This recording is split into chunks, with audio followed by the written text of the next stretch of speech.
दिनैनि दिनावहाय जोंनि धेमाजि जिल्ला बर' थुनलाइ आफादनि मोनसे थान्दै मेल जुथुमनाय जादों।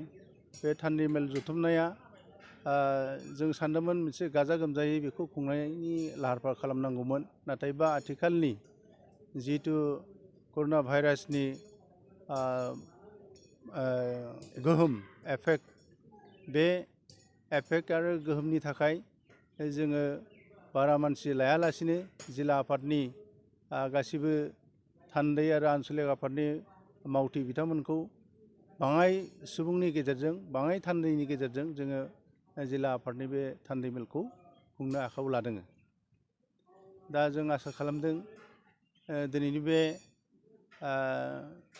अनुस्थुपिया जिथु थान्दै मेल जुथुमनाय जादों, बेनि गेजेरजोंनो जिहेथु जोंनिया बैसोआ बारग'बाय, बेनि थाखायनो दिनैनि बे जुथुम्मानि गेजेरजों धेमाजि जिल्ला बर' थुनलाइ आफादनि गोजाम आफादखौ सिफायनानै गोदान आफाद दानायनि थांखि लानाय जादों आरो बेखौ दानाय जागोन।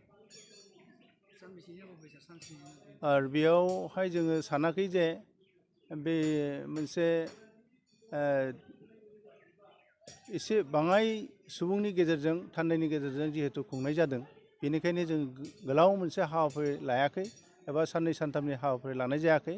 बेनिखायनो जोङो सानसेनिल' हाबाफारिनि गेजेरजों जोङो बे जिल्ला थान्दै मेलखौ खुंनाय जादों आरो।